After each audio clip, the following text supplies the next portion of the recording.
Donc ça risque d'être en 2015, ça risque d'être un peu loin de ce qu'on aura cette année, donc faut pas y porter trop d'importance, mais c'est bien de regarder quand même assez rapidement.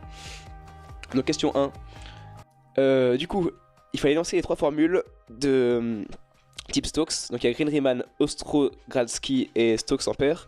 Ça c'est les formules que vous trouverez à la fin du cours, donc c'est le dernier, le dernier amphi qu'on a eu avec, voilà, avec notre professeur du coup. Vous trouvez ça dans le chapitre 5 du coup, les 3 formules. Donc la première c'est Green Riemann. Donc celle-là, voilà, elle est à la page... Enfin, ouais, à la diapo 19 du chapitre 5, si vous avez le temps d'y aller. À la musique, du coup, bah, ah oui, là, j'ai un truc pour la musique. Je vais essayer de l'afficher sur l'écran, bougez pas. Spotify, où est-ce qu'il est? Et il est caché en dessous. Voilà, donc comme vous voyez écrit, normalement, ça va apparaître. C'est Taiko, c'est Dive de Taiko. C'est un petit truc chill, c'est pas très violent et assez simple, mais je trouve que ça accompagne bien. Du coup, ouais, donc on va commencer par Green Riemann. Alors, ça va pas être glorieux niveau écriture parce que je vais écrire ça au stylo à la souris, mais ça devrait le faire. Si vous voulez, à la fin, je pourrais vous envoyer les photos, enfin les images, du coup, les PDF de ce que j'aurais annoté. Si vous voulez réviser après ça, j'enverrai un petit lien sur le live. Je crois qu'il y a que moi, les modérateurs qui peuvent envoyer des liens, d'ailleurs. Hop, attendez, excusez-moi. Voilà, alors c'est parti. Du coup, Green Riemann, qu'est-ce qu'il nous dit?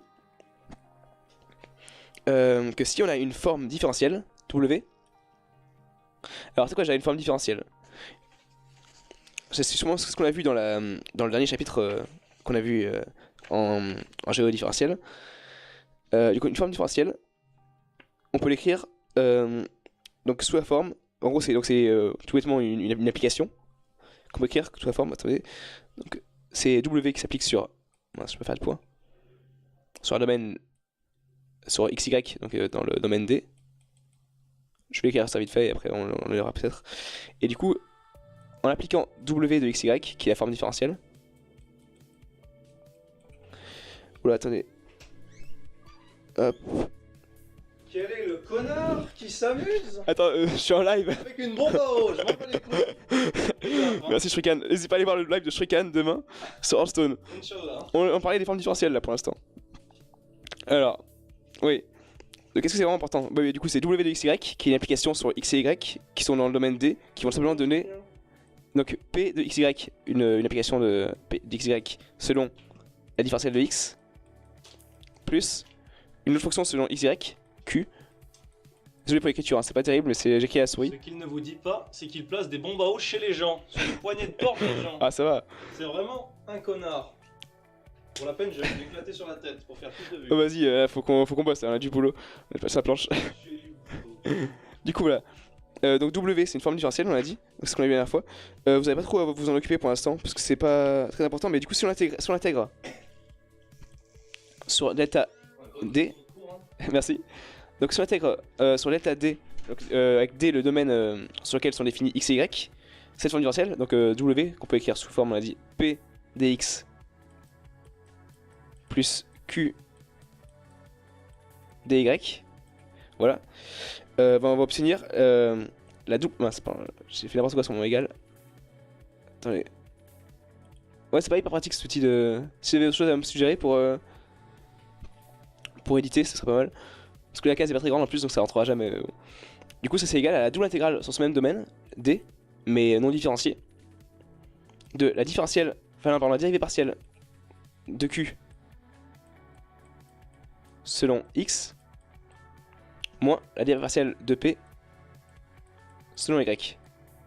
Et le tout intégrant selon dx dy. Voilà. Ça c'est la formule de Riemann, Green Riemann.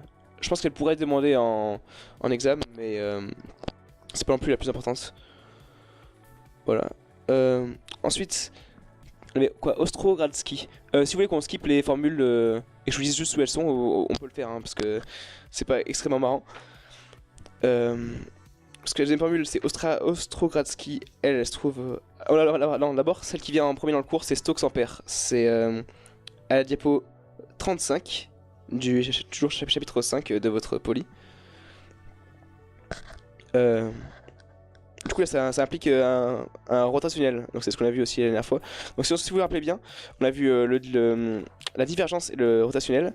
Donc on a dit quoi? On a dit deux choses sur eux pour décrire un peu ce qu'ils faisaient. Donc l'opérateur divergence, lui, il donne le bilan des flux qui traversent une surface. On a aussi vu le gradient qui lui donne la direction de l'accroissement maximal.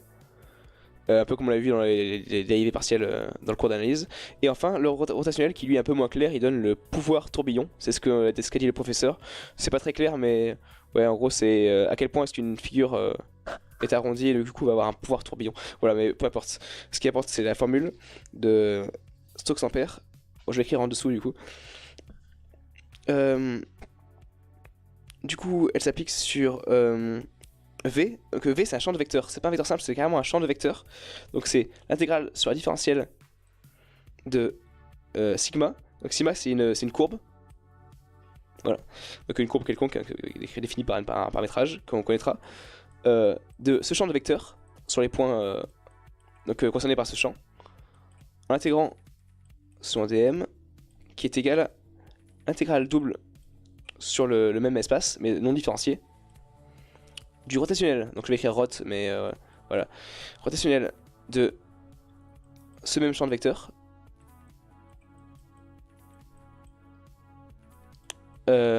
scalaire n, donc le vecteur normal en un point m de sur la courbe pardon, et le tout intégré selon sigma. Et donc sigma, qu'est-ce que c'est?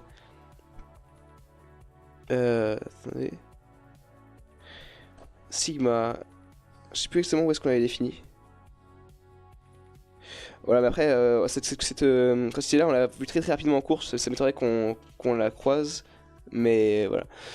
On va enfin finir par la formule de Ostrogradsky. Ostrogradsky, c'est juste la page après, donc la diapo 37. C'est la formule du flux divergence. Voilà, donc on a la triple intégrale sur oméga. Donc oméga c'est un domaine de R3, hein, donc c'est simplement un domaine en 3 dimensions. De la divergence.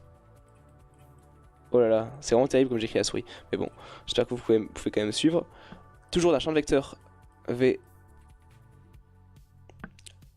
selon x, y, z. Parce qu'on est dans le domaine oméga, donc 3 dimensions x, y, z. Voilà. Intégré selon les 3 dimensions de l'espace. Donc dx, dy, dz. Si quelque chose que je dis vous choque ou est bizarre, vous n'hésitez pas à me le dire. Ah, bah bon épisode Elstir. C'est vrai que c'est un épisode sympathique, le 4, mais pas de spoiler s'il vous plaît, parce que j'ai appris qu'il y avait des gens qui avaient collé les spoilers sur les portes de Bria et R. Pas très cool hein, ça. Mais bon, c'est le jeu. Ensuite, ça c'est égal à quoi? C'est égal à l'intégrale double selon sigma, la courbe, du même champ de vecteur. Toujours scalaire n, le vecteur normal à la courbe en un point, selon des sigma. Donc elle est assez proche de la formule de Stokes-Ampère, comme vous voyez. Voilà, donc là c'était la partie un peu chiante, on peut dire, c'est vraiment les formules à prendre par cœur. Donc là il n'y a rien de... Il n'y a pas grand chose à... Comment dire? On peut les comprendre, mais il n'y a pas grand chose à en tirer quoi. À notre niveau, à ce qu'on fait, effectivement, enfin, évidemment. Donc question B. Attendez, on est sur la 2016, voilà. Soit sigma, une nappe paramétrée par U, le domaine, et F, l'application, de classe C1, et F, une fonction de classe C1 sur sigma, à valeur dans R. Voilà. Il faut donner l'expression de la valeur de l'intégrale de F sur sigma. Ouais. Ouais. Ah, ça y est. 8. Ah, c'est pas beaucoup. Ça va. Il y a un peu le co, je crois. Bon, désolé pour l'interruption, du coup, je disais qu'il va falloir calculer donc l'intégrale de la fonction C1. Attendez, je vais fermer je ferme la porte à clé parce qu'il y a eu quelques nuisances. Je reviens.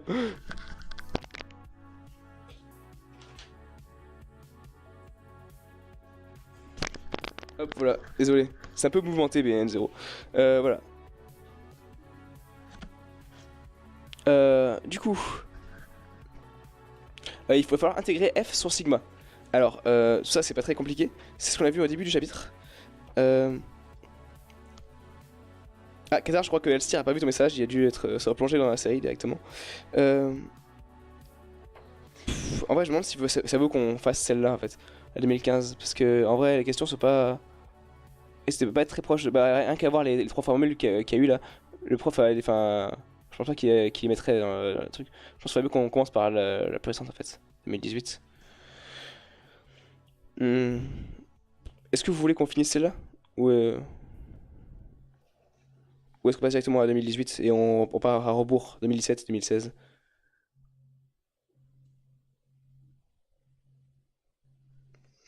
Parce que. Ouais, bah, je serais plus motivé pour partir directement sur 2018 là.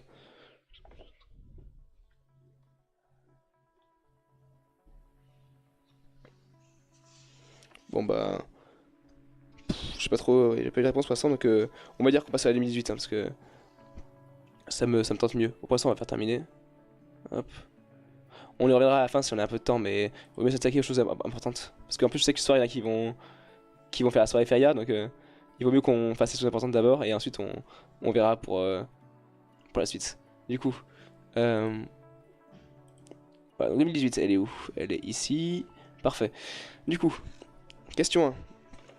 Donnez la formule de l'air. Ah, attends, du coup, on va refaire session. Désolé, j'avais pas vu les messages arriver pour l'instant. L'autre session, ben, je vais voir parce que c'est le seul truc que j'ai vraiment bossé pour l'instant et j'ai pas envie de vous donner de fausses réponses. Donc là, j'ai fait vraiment la question de cours comment dire, en me référant vraiment à fond sur le cours. Donc normalement, il devrait pas y avoir d'erreur. Mais, euh, mais après, j'ai peur de vous dire des bêtises si je fais trop d'autres annales. Donc peut-être qu'il faudrait mieux que vous ayez voir les drives de Romain U. Parce que d'ailleurs, ouais, franchement, merci encore à lui, hein, parce qu'il a un peu sauvé mon année. Après, je pense pas que moi, mais déjà mon année. Rien que pour les HC. Attendez, on toque très fort à la porte, je reviens dans 2 secondes et on part sur l'année 2018.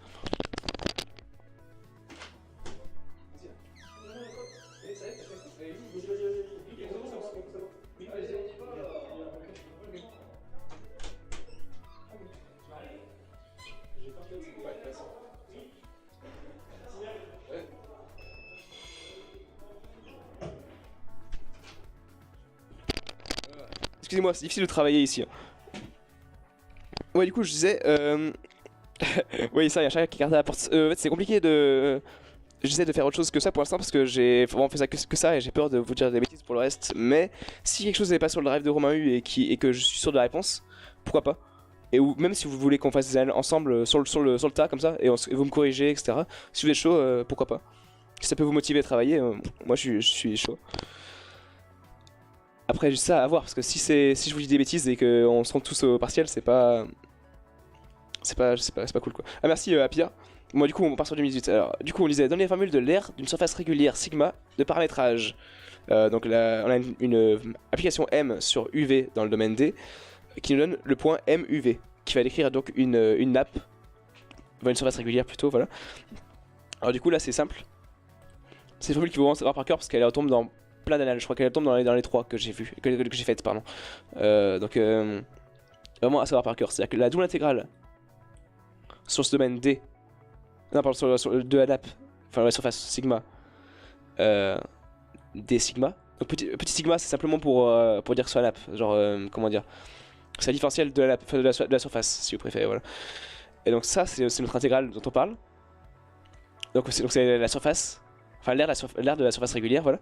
Mais donc si on l'écrit de manière plus explicite, ça va être l'intégrale double sur D, c'est notre domaine de définition de U et V, nos deux paramètres, de la valeur, enfin la norme de notre vecteur normal, n, donc n de UV bien sûr, qui dépend des deux paramètres qu'on a pris, selon du et dv. Mince, ça c'est un u. Et donc si on veut être encore plus précis, on peut dire avec... Oulala, c'est terrible comme j'écris. Du coup, n de UV, vous avez dû le voir ça dans votre télé de Géo, nous on l'a vu aujourd'hui.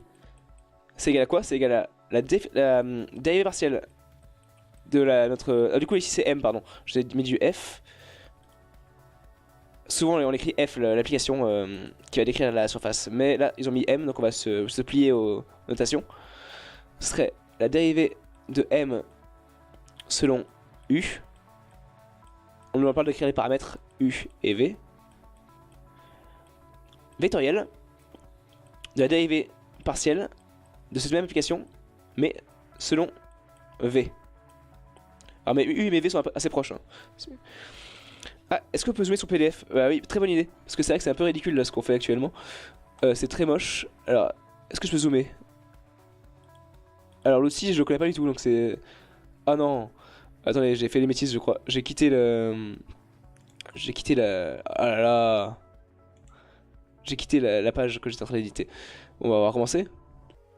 Voilà, super. Alors on est mieux sur Paint, ça fait du bien. C'est rafraîchissant.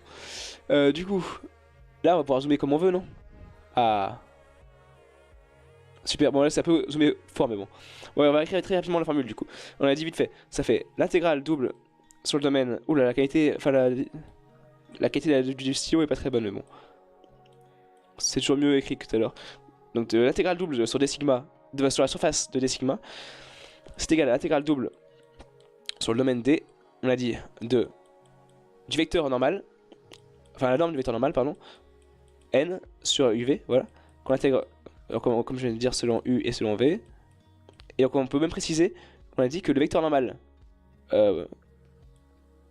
avec n de uv, on a dit que c'était égal à quoi? C'était égal à la dérivée partielle de l'application m uv dérivée selon u vectorielle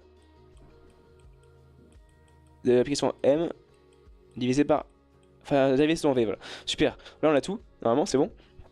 Ça définit l'aire d'une surface régulière. Il suffit d'intégrer sur les deux paramètres l'autre vecteur normal. Voilà. Ah oui, je vais la faire IA après. Alors, pas au plus fin, désolé, ouais. Size, oui, c'est parti. Ouais, donc je vais faire tout la FIA après. C'est pour ça qu'il faut bosser maintenant. Et après, voilà. Ah. Du coup, on passe à la question 2. On va se bouger parce qu'après il y a FIA, donc on n'hésite pas. Hein. À y aller. Parce que c'est bon, si on a bien bossé ce soir, on peut se dire que c'est mérité. D'ailleurs, si vous savez ce que c'est exactement une FIA, je suis un peu inculte. Vous pouvez m'écrire dans le chat. Donc voilà, question 2. On va dézoomer un peu juste pour la question. Soit M0 un point d'une nappe paramétrée sigma de classe C1. Donner une condition nécessaire et suffisante sur M0 pour que sigma admette au voisinage de M0 une paramétrisation cartésienne. Ah, intéressant ça. Et bien ça c'est un truc qu'il faut savoir par cœur aussi. Je vais vous retrouver la page parce que ça c'est écrit, c'est posé dans presque chaque DS.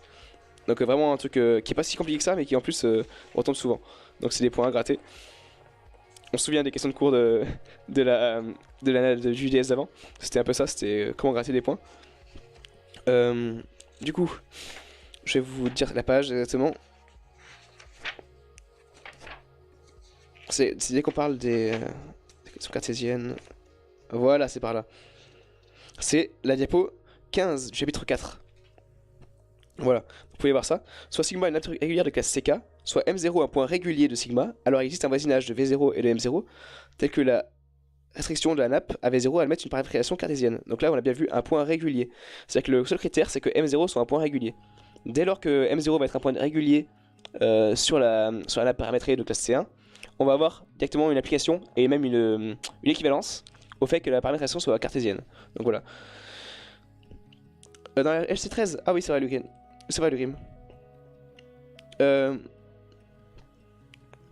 Oh, salut Captain Enemy. Ouais, c'est cool. Ouais. T'es sûr qu'elle a été tombée dedans? Ah, c'est possible, remarque, mais voilà. Du coup, on va écrire ça rapidement. C'est juste M0. Ou là, c'est un peu fin la plume, mais bon. Soit c'est ça ou le truc au-dessus qui est moche. Donc, vous choisissez, hein, je vais l'écrire dans les deux. C'est quand même mieux, un peu plus épais. Hein. M0. Point régulier. Voilà, là c'est tout bête. Retenez-le bien, donc je vais écrire la diapo. C'est écrit page, je vous ai dit 15. Voilà, c'est important de savoir par cœur celui-ci. Soit f qui part de sigma dans R, une fonction différentiable sur un ouvert oméga de R3. Soit sigma la surface d'équation cartésienne f x y z égale à 0 et m x0 y0 c'est 0, un point régulier de sigma. On retrouve le vecteur normal n à la surface sigma en m, x0, y0, 0. Voilà. Donc simplement, c'est ce qu'on vient de dire juste un peu au-dessus. N il est défini clairement dans le cours. Je peux vous le retrouver si vous voulez, mais je crois que c'est... Bah alors justement, si vous restez dans la même page que celle qu'on vient de voir, la page 14, vous verrez que elle est définie... Ah non, c'est juste pour les cartésiens, pardon, mais c'est comme une application de N. Voilà, donc tout simplement, on a N de x0, y0, z0. Oula, c'est terrible, c'est pire, mais mon écriture. C'est égal à la différentielle de notre application f en x0, y0, z0 selon donc notre paramètre dx, je crois, vectoriel, cette même application selon dy. Ah, il me semble. Hein. Alors attendez, peut-être que j'ai fait une erreur là parce que le fait qu'il y ait les trois paramètres, ça me paraît un peu bizarre. Épais, c'est mieux, oui. Ah bah ça va, c'est passé tranquille le game. C'est tranquille. Parce que attendez, j'ai un doute. Est-ce que là, on sait pas plutôt justement le gradient? Parce que là, on n'a pas les paramètres u et v qui interviennent. Est-ce qu'on a quand même une... Oui, si, après c'est cartésien, donc je pense qu'on peut écrire ça quand même. Moi, j'aurais écrit comme ça. Est-ce que vous avez plutôt écrit le grade, vous? Ah, vous avez écrit plutôt le grade de f directement? Enfin, ou le grade de... Je crois que Romain U dans l'Alexei a écrit ça. Je crois qu'il avait écrit le gradient. Gradient, c'est un opérateur vectoriel. Sur la... Le gradient sur la fonction, c'est ça? Tu as utilisé un TD? Ah, super, bah merci Grim alors. Par contre, là-haut, je suis sûr que ce serait qu'on l'écrit comme ça. Je suis sûr que sur la question 1, on l'écrit de cette manière-là. Mais c'est vrai que je pense que si on n'utilise pas des paramètres U et V pour décrire la nappe, je pense qu'il vaut mieux utiliser le gradient, effectivement, si on utilise X, Y, Z. Voilà.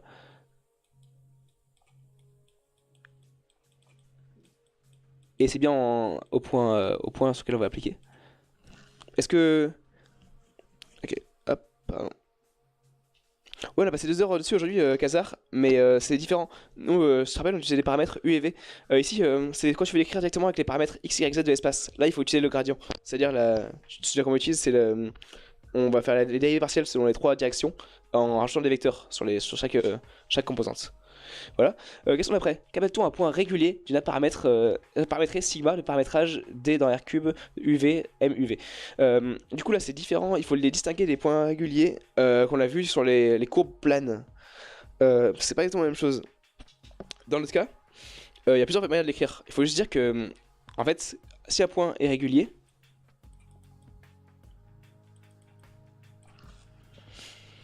c'est simplement que c'est pas le fait que sa dérivée première s'annule ou quelque chose comme ça, c'est juste que la famille dérivée de f uv partielle, enfin selon u, et dérivée de f uv selon v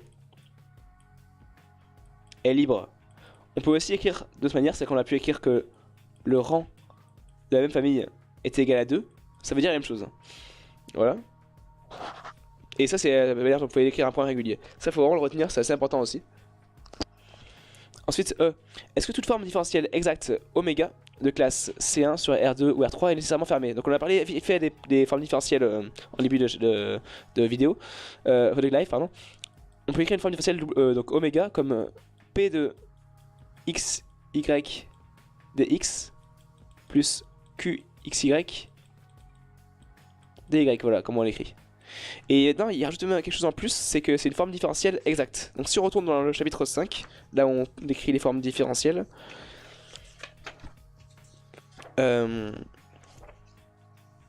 voilà.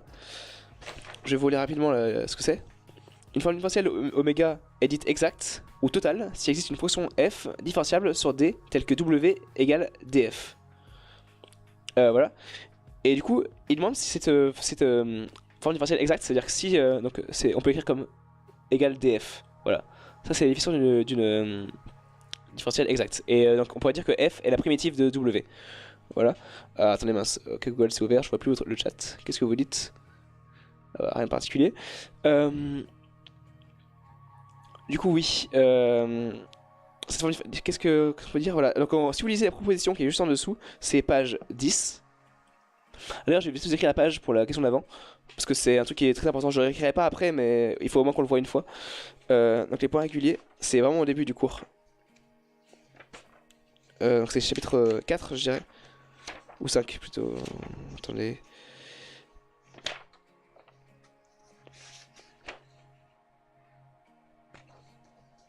Hop. Écoutez un peu la musique pendant ce temps. Je cherche vite fait l'énoncé qui le dit.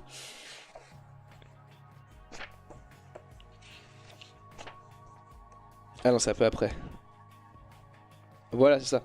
C'est la définition que vous trouverez page 8, 149. Voilà. Qui dit clairement 1 point M0 égale MU0 V0 de sigma est irrégulier si la famille DFDU, DFCDV est libre. Voilà. Et dis donc que ça ressemble à être un bon scream ça. Ah salut Pony Brigade. Ouais, désolé, t'es en. Enfin, c'est peut-être pas un truc qui t'intéresse. Faut qu'on bosse un peu la géo là parce que c'est la fin. C'est un peu le rush de fin. Faut pas qu'on se gourre sur cette épreuve. Du coup, je parlais des formes différentielles, donc c'était page 10 du chapitre 5. Je vais l'écrire ici quand même, chapitre 5, voilà. Et le F, je pense pas que ça vaut vraiment le coup qu'on le fasse parce que c'est un truc un peu calculatoire. Faut mieux qu'on passe aux questions de cours après. Mais si on va être assez simple, qu'est-ce qu'on peut dire? Bah en fait, si vous vous souvenez, vous savez une paramétrisation normale, c'est qu'on va trouver une paramétrisation quelconque et on va la normaliser en l'appliquant sur la fonction réciproque de l'abscisse curviligne de notre paramétrisation. Voilà, c'est juste ça. Donc on va écrire ça de manière rapide. Du coup, là, si on modifie pour l'équation, on peut écrire que y carré est égal à x 4x moins x cube. Et du coup, avec ça, on peut écrire que y est égal à... Donc normalement, c'est plus ou moins racine. Mais je suppose que là, vu qu'on paramétrise la courbe, il faudrait le définir de deux manières différentes. J'ai un doute là-dessus. Hop. Mais de toute façon, c'est quelque chose qu'on a vu comment dire, dans le bimestre d'avant. Voilà. Je suppose que là, on est assez libre de prendre comment dire, un x tel qu'on le veut, tant qu'il va parcourir toutes les valeurs de x, dans R, pardon. Donc on va fixer tout simplement x de t égale à t. En gros, on s'emmène à un cas où on crée une fonction plane, comme on connaît. Et ensuite, y de t, on va les finir, vu qu'on connaît que x de t maintenant, on l'a fixé à t, on l'a pu fixer à t carré ou ce qu'on voulait, je suppose, mais j'ai pris quelque chose de très simple et assez rapide. Ensuite, du coup, on va pouvoir écrire notre y comme racine de 4t moins t carré. Après, pour calculer l'abscisse curviligne, je vous rappelle vite fait comment on fait, mais on va pas passer trop de temps là-dessus parce que c'est pas vraiment ce que je voulais faire. L'abscisse curviligne, je crois qu'on a notre S de mémoire. C'est quelque chose que j'ai un poil oublié, pour être honnête, mais ça se retrouve. Alors, l'abscisse curviligne, voilà, c'est ça. Je vais écrire la formule de l'abscisse curviligne, mais je vais pas la calculer parce que c'est un peu long. On va passer directement aux analyses suivantes parce que il faudra qu'on conclue avant que les before commencent. Si vous voyez ce que je veux dire. Hop. C'est intégral de t0 à t de la norme de f' de u du. C'est qu'on va prendre notre paramétrisation qui est ici, on la dérive. Donc pour x ça fera 1 et pour lui ce sera une dérivée de la forme u' sur 2 racines de u. Et une fois qu'on l'a, on trouve la réciproque, c'est-à-dire on déduit s moins 1 de t. Et on n'a plus qu'à écrire la paramétrisation de la forme x de s moins 1. Ah pardon, c'est pas du t, pardon. C'est du s-1 de... zut. De s, du coup, parce qu'on change de variable. Voilà. Attends, je vais peut-être passer un petit coup de gomme quand même, parce que c'est un peu sale quand même. Voilà, ça dégage. C'est bizarre quand même de retourner sur Paint. Hein. Mais c'est toujours plus pratique que le ciel que je sais avant. Voilà. De s... Ah non, c'est terrible le crayon à papier. Elle est où ma brosse? Voilà, elle est là. De S, voilà. Et du coup, on va appliquer x de s-1 de S et y de s-1 de S. Et là, paf, on se trouve avec une paramétrisation normale. Voilà, c'est tout ce qu'il y a à faire. Comme l'a pointé Ilox. Ah, Ilox, tu n'as pas répondu à la E. J'ai pas répondu à la E? Ah oui, bien vu. Désolé, j'ai pas vu Ilox. Oui, en plus, c'est pas très compliqué. Donc, on était page 10, chapitre 5. Oui, oui. En plus, j'avais gardé le pouce en dessous pour, justement pour être sûr de le faire, mais j'ai complètement oublié. Donc, ça, vous pouvez voir page 10, comme j'avais écrit. Il écrit clairement si oméga est une forme différentielle exacte, donc c'est ce qui nous est présenté, de classe C1, sur un ouvert D. Donc, on a un ouvert. Sur un différentiel de classe C1. Sur un ouvert D de R carré ou R cube. Donc là, c'est ce qu'ils nous disent sur R carré ou R cube. Alors oméga est fermé. Du coup, on peut dire directement que oui, je suppose. Attendez, il y a juste un truc qui me met en doute, c'est j'avais répondu oui de manière très ferme quand j'avais fait, mais là, ce qui pose une question, c'est si oméga est une forme différentielle hexagonale sur un ouvert D de R carré ou de R cube. Et là, on parle pas d'ouvert, on dit juste sur R carré ou sur R cube. Donc là, petit doute, qu'est-ce que vous en pensez vous? Vu qu'ils ont pas précisé que c'est un ouvert, est-ce que vous diriez que oui? Parce que si c'est sur un ouvert de R carré ou R cube, c'est clairement fermé. Il y a écrit sur la définition, alors oméga est fermé. Bah c'est le problème du rime, c'est que R carré peut être ouvert ou fermé. Si tu définis R carré comme ouvert, t'auras ton sigma qui est fermé. Et si tu définis que R carré comme fermé, t'auras l'ensemble... Non, je dis n'importe quoi, c'est... Si tu dis que R carré est ouvert, t'auras ton ensemble nul qui est fermé. Et si tu dis que l'ensemble nul est ouvert, t'auras R carré qui sera fermé. En fait, il faut... je sais plus exactement quel théorème dit ça. Je crois que c'est le théorème des ensembles complémentaires, quelque chose comme ça. Mais du coup, si tu en définis... Enfin, un ensemble complet comme R ou comme... voilà, peut être défini comme ouvert ou fermé. Et donc son complémentaire qui est l'ensemble vide sera lui forcément l'opposé, donc ouvert ou fermé. Mais là j'ai un petit doute. Mais moi comme ça j'aurais dit oui. Mais là tant que je repense, ouais, je vais mettre un point d'interrogation. Oui, mais attention, R carré ouvert ou fermé. Parce que si c'est ouvert, clairement, ce sera oui. Par contre, si c'est oméga fermé, là c'est... on a un peu le doute quoi. Parce que la proposition ne dit rien sur les formes différentielles exactes fermées. Enfin, sur un fermé, sur un D fermé. Mais bon, on va passer à la suite. Mais j'aurais tendance à du coup bien préciser. Je pense que si j'avais cette question là, il aurait fallu que vraiment j'argumente. Genre, je pense que j'aurais argumenté sur un ouvert, enfin sur un carré ouvert, oui, et sinon pas forcément. Oui, Elstir, du coup, il y aura une rediff. Et je vais même enregistrer ce que j'ai fait là. Je vous filerai les liens à la fin du live rapidement. Du coup, si on ouvre l'anal numéro 2, du coup, on passe à 2017, du coup. Qui était de mémoire pas trop compliqué. Alors, excusez-moi, il faut faire la même manip que tout à l'heure, que je convertisse en PNG. C'est vraiment pratique. Hein.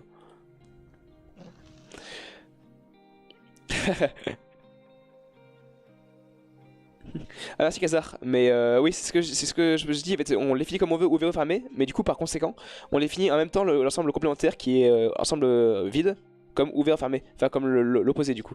Donc faut faire attention à ce qu'on dit ouais. Donc si vous avez la question ici là, n'hésitez pas à bien préciser. Du coup, excusez-moi, ah merci beaucoup Elstir, hein. Mais je fais ce que je peux. Mais normalement, dans ce que je dis, il n'y a pas trop de bêtises parce que je m'appuie vraiment sur, sur le cours uniquement. Donc j'essaie vraiment de dire le moins de bêtises possible. Alors du coup, si on passe rapidement à 2017. Alors, attendez, c'est dingue parce que j'ai un convertisseur PDF PNG, mais là, il me fait n'importe quoi. Bon, sûr, je vais essayer d'ouvrir mon PDF directement sur Paint. Est-ce que ça fonctionne selon vous? File, open. Aïe aïe, c'est vraiment la bonne organisation, hein, ça fait plaisir. Euh, du coup, le bureau. Ah, pardon, il est dans le document. Oh là là, je suis perdu. Paint, document. Non, il sait pas ouvrir les PDF. Super, bah faut convertir ça en PNG. Ou autre format d'image, mais je pense que ça me paraît pas mal le PNG.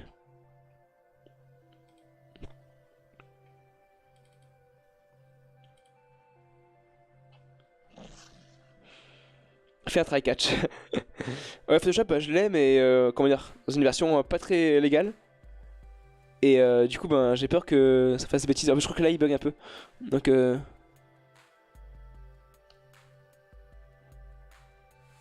c'est incroyable. Bah, je vais faire une capture d'écran, je pense, hein, parce que là, ça commence à être un peu gavant. Est-ce que je peux avoir toutes les questions en une seule capture d'écran? Ça a l'air faisable. Ah non, c'est compliqué. Je vais dézoomer un poil. Et on rezoomera sur... Ah là, c'est vraiment un truc, une technique de schlag.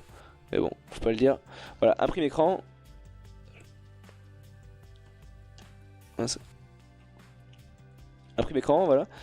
Maintenant, Paint. Désolé hein, pour ces difficultés techniques. Attendez, je save ou pas lui? Ouais, c'est bon, je save. Donc, maintenant, je fais un petit New. CTRL V. Voilà, on est parti. Désolé pour l'attente. Alors, donc question A de 2017. Donnez la définition d'une nappe réglée, en précisant clairement les hypothèses. Alors ça, une nappe réglée. Donc on va écrire ça à la brosse. On se remet à la bonne taille. N'hésitez pas à me corriger hein, s'il y a des choses que je dis qui vous paraît assez absurde. Attendez, je vais zoomer un peu. Voilà, alors, une nappe sigma de paramétrage. Voilà. Faudrait vraiment que je prenne du temps pour m'améliorer sur mon écriture, mais bon. C'est pas comme si on avait vraiment le temps. Paramétrage UF, donc U c'est mon ensemble de définitions, UV par exemple, et F c'est mon application F de UV qui va définir ma nappe. Donc avec U égale I fois J, donc I c'est mon ensemble de F de U, et J c'est celui de V. Voilà. Et donc une nappe, elle peut être dite réglée. Pardon, réglée. C'est un G ça, voilà. Si. Ah, c'est pas une équivalence, je crois. Donc faites attention, c'est si. On a. Alors, une fonction, donc f qui part de i. Donc, i, c'est l'ensemble de u. Hein. I qui est un réel. Et f qui est défini dans R3. Donc dans les 3 dimensions. Et pareil, une autre méthode, une autre application G sur l'ensemble de J de V qui est réel lui-même et qui part dans l'ensemble en 3 dimensions. Tel que. Alors, on va avoir un peu le problème de place. Ah, j'avais pas vu qu'il y avait plus de place ici. Ouais, ce serait bien de faire les codes si vous pouvez, parce que là je passe pas mal de temps à faire des trucs qui servent à rien. Mais ouais, si vous pouvez faire un relief, ce serait bien. Alors, ça aujourd'hui, on l'a vu en cours justement en télé. Vous le verrez dans le télé où on commence à allumer la liste de calcul. C'est tel que la méthode grand F UV, celle qui est ici, hein, que vous voyez, peut s'écrire comme une fonction de U plus V fois une fonction de U avec une autre paramètre qui est défini sur I. Voilà. Ou alors, il y a une chose qui est équivalent, c'est si vous pouvez écrire F de UV comme du coup pareil mais avec des V. Attention, ça sera pas la même, ce sera pas les mêmes fonctions hein. F et G, elles n'auront rien à voir. Hein. Mais il faut écrire aussi F de V plus U G de V. Voilà. Ça marchera aussi. Là, on pourrait dire qu'une nappe est réglée. Ça, vous le verrez en télé. On l'a vu dans l'exercice 18, si je dis pas de bêtises. Voilà. Ça se résume à ça. Peut-être que je vais essayer de trouver la page pour vous, si vous voulez. Alors, là, je sais pas exactement où elle se trouve, mais ça va pas être trop compliqué à trouver. Si ça vous intéresse, c'est pas mal quand même de pouvoir revoir les bonnes pages. Bah voilà, c'est ça, je crois. Ah non, c'est équation cartésienne d'un cylindre. D'ailleurs, un truc sur le cylindre qu'on voit ensemble tout à l'heure, j'avais un petit doute. Ce serait pas mal qu'on puisse le voir ensemble, je pense. Désolé, je trouve pas la page, malheureusement, d'une nappe réglée. J'ai dû le louper.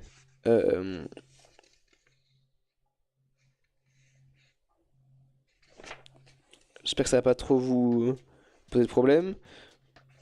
On va dire que non. Hein. On va s'arranger comme ça.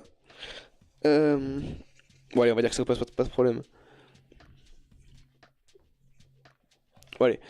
Du coup, tenez la formule de l'air d'une surface paramétrée. Sigma, le paramétrage D dans R3. Alors lui on l'a déjà fait si vous vous souvenez bien.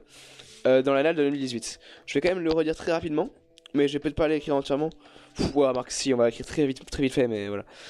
L'air, qu'on va écrire comme A ici, mais il n'y a pas vraiment de notation pour L, d'une surface, c'est la double intégrale sur D, donc le domaine de définition de UV, de votre vecteur normal, enfin la norme de ce vecteur normal, pardon, NUV, voilà, selon DU, mince pas, et DV, et du coup je rappelle, le vecteur normal, lui, NUV, s'écrit comme, donc vous avez votre application M, c'est égal à la dérivée de ce M selon U, vectoriel,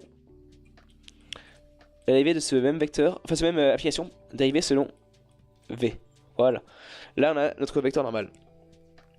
Et donc il suffit d'intégrer selon la surface, donc selon DU et DV, la norme de ce vecteur normal à la surface. Et voilà. C'est mettons une forme différentielle exacte sur un domaine D de R carré. Donc celui-là on l'a déjà dit. Hein. On l'a vu ensemble tout à l'heure, je vais rappeler la définition, mais je vais le redire rapidement. Voilà, une forme différentielle, donc vite fait c'est quoi? C'est un truc qui s'écrit sous la forme P dx plus Q dy, avec P et Q deux applications sur x, y. Voilà, donc une forme différentielle oméga est dite exacte ou totale s'il existe une fonction f différenciable sur D telle que W égale df. C'est-à-dire qu'en gros, exact, c'est-à-dire que W égale à df. Et f, c'est la primitive de W. En gros, c'est un truc qu'on utilise depuis le début, mais qu'on nous a pas dit que ça s'appelait comme ça, voilà. Si vous préférez. Et du coup, ben, ça, si on l'écrit de manière plus claire, je vois pas trop comment est-ce qu'on pourrait l'écrire mieux que ça. On va dire que c'est une forme différentielle qui est oméga def définie sur déjà il faut que ça soit un ouvert. Ils ont pas dit, mais sur D ouvert, il faut le préciser. Alors c'est pas exact, ce sera tout simplement une fonction quelconque P fois dx plus Q fois dy qui sera une, comment dire, juste une forme particulière d'une fonction, mais on pourra pas dire qu'elle est forcément primitive ni rien. On pourra rien dire de manière certaine. Alors que si tu as W égale df, tu peux être sûr que W c'est ta primitive. Et tu peux aussi dire que donc le champ vecteur PQ, attendez, je vais écrire ici quand même vite fait, mais voilà. Si tu as oméga qui est différentiel exact, P et Q donc qui sont des fonctions, donc tu as W égale à P dx plus Q dy. Donc tes P et Q là, ils sont définis comme un champ de gradient. Voilà. Donc en gros la fonction f, donc W égale df, c'est un potentiel. Comme par exemple on a vu enfin tu sais comment ça s'appelle, la pesanteur par exemple. Voilà. Mais ça on s'en fiche un peu, c'est plus le lien avec la physique. Donc du coup si on revient à notre truc, ça veut dire que c'est une forme différentielle oméga def sur D ouvert.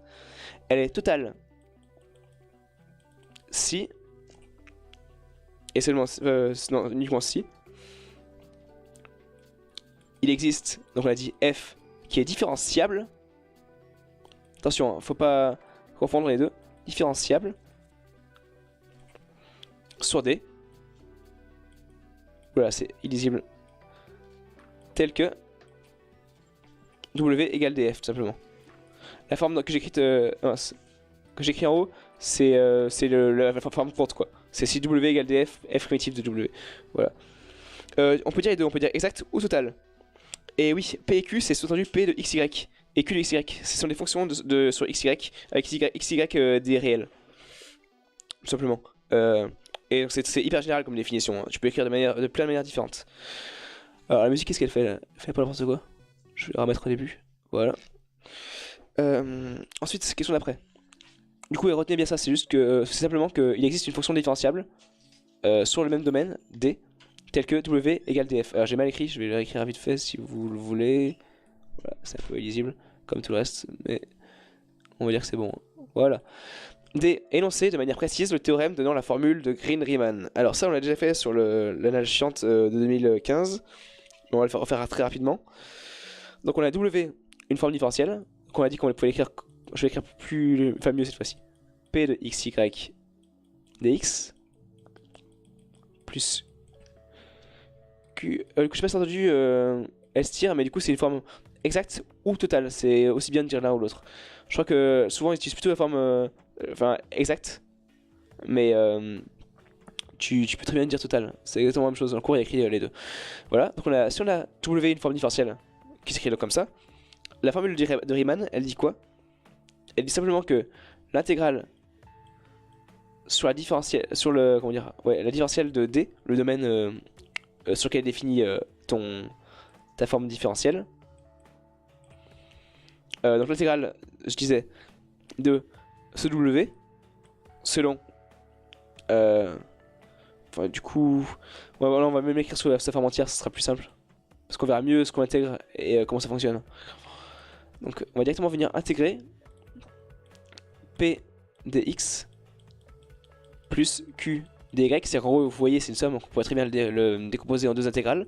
Ça, c'est directement égal à l'intégrale double sur le domaine de la différentielle de Q sur dx moins la différentielle de P sur dy dx, dy. Alors ça, cette formule-là, faut pas trop chercher à comprendre, mais si vous voulez comprendre vraiment ce que ça veut dire, c'est que ça vient directement des propriétés d'une forme, différentielle exacte. Parce qu'une forme différentielle exacte, qu'est-ce qu'elle a comme particularité? Elle a que dq sur dx égale dp sur dy. Voilà. Mais je crois qu'il faut également que tes comment dire tes deux méthodes, enfin tes deux applications P et Q soient C autant que tu peux. C'est-à-dire je crois que minimum c'est C1, mais je crois que voilà, si c'est CK c'est encore mieux quoi. Voilà. Je crois que tu peux écrire ça. Et de là on peut en faire découler la formule de Green-Riemann. Donc désolé si j'ai des petites hésitations, parce qu'il y a pas mal de cours, donc j'essaie vraiment de me référer au max à ce qui est écrit, parce que j'ai pas envie de vous dire de bêtises. Ce serait fâcheux pour tout le monde. Voilà. Tout simplement. Donc si vous voulez que je rappelle rapidement, c'est page 19, la formule de Green-Riemann.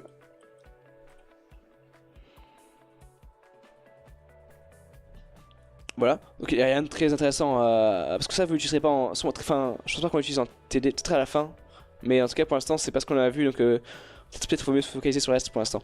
Mais quand même à connaître, parce que du coup on l'a vu dans l'année 2015 et dans la 2017, donc quand même méfiez-vous.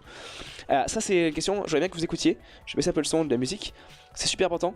J'ai un petit doute, parce que la question a l'air très triviale, mais j'aurais tendance à avoir un petit doute, et je pense que d'ailleurs il va se confirmer avec vous. Est-ce qu'une surface cylindrique admet toujours un axe de symétrie? Et quand tu penses à cylindre, tu penses directement à ça, voilà. Seulement, on a dit en cours que, je sais pas si vous vous souvenez, le fait des directrices et des génératrices, voilà. Donc les droites comment dire, simulent enfin qui composent le contour de mon cylindre, ici là, et qu'on va retrouver de manière verticale, c'est qu'on va passer comme ça, quoi, voilà. Elles, ce sont les génératrices. Et une ligne qui coupe toutes mes génératrices, elle, va s'appeler une directrice. Donc ça peut être quoi? Ça peut être un cercle comme ça, mais pas forcément. Ça peut très bien être une forme totalement chelou, voilà, qui fait des vagues comme ça, mais qui traverse toutes mes directrices. Et ça, comment dire, attends, je vais revenir carrément à l'endroit qu'il dit pour être sûr de ce que je dis, mais je crois bien que c'est ça. Je crois bien que, attendez, voilà, particulière, un cylindre, voilà. Un ensemble directeur du plan est appelé une base de cylindre. Et voilà, et donc c'est-à-dire que si vous avez un ensemble qui est un cercle, mais qui va être, comment dire, en biseau, je vais faire un dessin pour que vous compreniez mieux. Voilà, j'ai mon cylindre, mais si mon cylindre est coupé comme ça, vous voyez, c'est qu'en gros, en bas, j'ai un cercle totalement plat, mais en haut, mon cercle est coupé, et plat aussi, mais est coupé de manière oblique. Et donc là, on a quand même un cylindre, parce qu'on respecte ce qu'on a dit. On a des génératrices toutes verticales, sur la même direction, qui composent mon cylindre, et on a une directrice qui est plane, mais même si elle est oblique, qui coupe mon cylindre. Et donc pour moi, j'aurais tendance à dire que là, dans ce cas-là, on n'a pas un axe de symétrie, parce que si on trace un axe de symétrie, là, vous allez voir clairement que si je mets à une hauteur z égale z0, j'ai pas la même chose ici que ici. Du coup, clairement, pour moi, j'aurais tendance à dire, après réflexion, que non. j'aurais tendance à dire que une surface cylindrique n'en est pas toujours un axe de symétrie. Parce que, comment dire? Après, j'ai quand même un doute. Qu'est-ce que vous en pensez, vous? Parce que dans le cours, on a parlé de cylindre, mais pas vraiment de surface cylindrique. Donc, j'aurais quand même tendance à penser que c'est où dans le cours la partie sur cylindre? Alors, le cours, effectivement, bonne question. C'est page 27. C'est là où on a essayé de définir des paramétrisations de formes particulières, comme un cylindre, une sphère et une pierre et un cône. Voilà. Donc, moi, j'aurais dit non. Donc, un contre-exemple,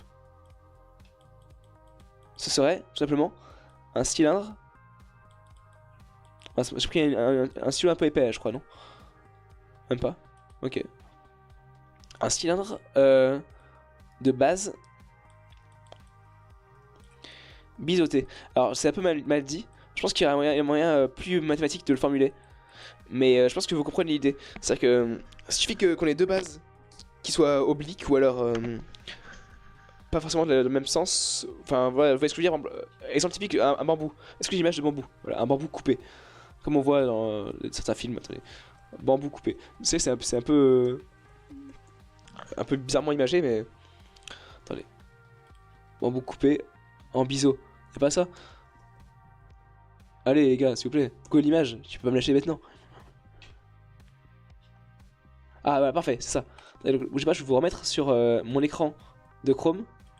Attention, la magie du live. Voilà. Est-ce que vous voyez ce que je veux dire? Voilà, là, on a clairement une forme de biseau. Voilà, tronqué exactement. Bah non, ça marche pas par circulaire parce que du coup, t'auras pas vraiment des bases. Je pense que, ce que je veux dire par un cylindre, enfin une surface cylindrique, je pense qu'il faut que tu aies deux bases. Et une base, c'est forcément un ensemble directeur plan. Donc t'es obligé d'avoir un cercle au final en fait. Parce qu'il faut que tu aplatisses ton truc. Je suis d'accord que pour un cylindre quelconque, tu peux avoir n'importe quelle forme avec des vagues, etc. Mais pour une surface cylindrique, je suppose, je suis pas sûr, hein, mais je pense qu'il faut que tu aies deux bases. Donc si t'as une base biseautée, je sais pas, Ilox, ça arrive, hein, dans les films bizarres, mais j'aurais tendance à dire non. Parce que du coup, si on regarde en un point, si on se met en haut de la carotte, non, mais on va dire ici, voilà, au niveau de la carotte, ici.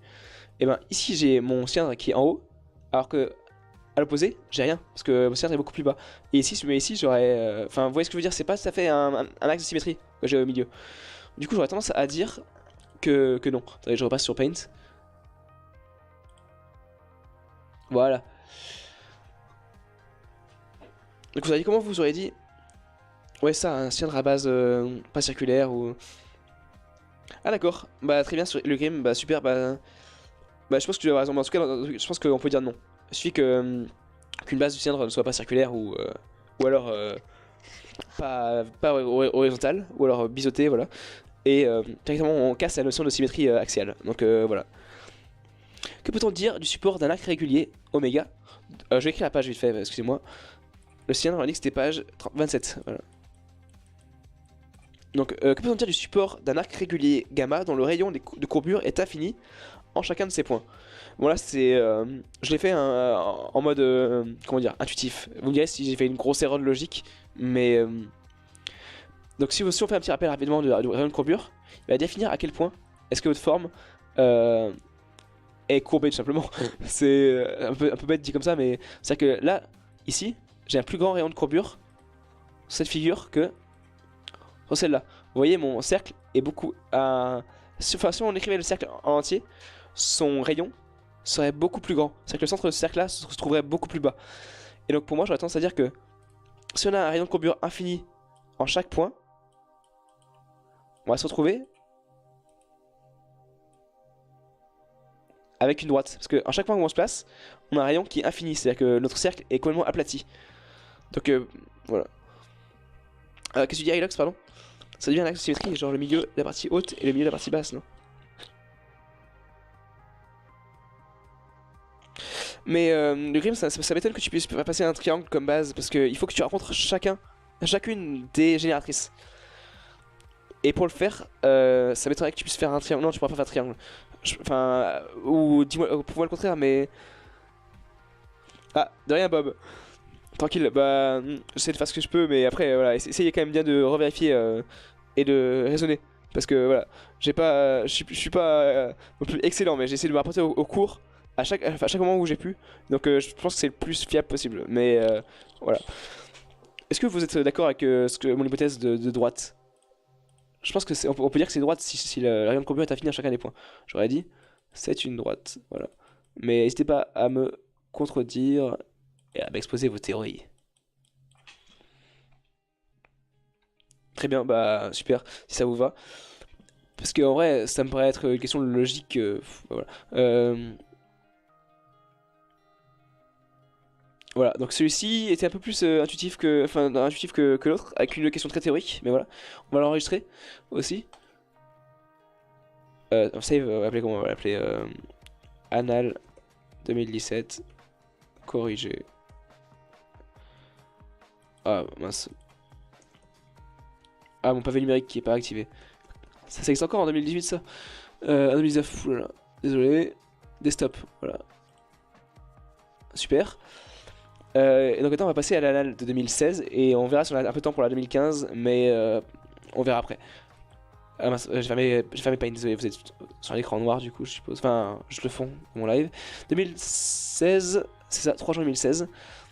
Petite capture d'écran. On part sur Paint encore une fois. Voilà. Imprime écran et on est parti.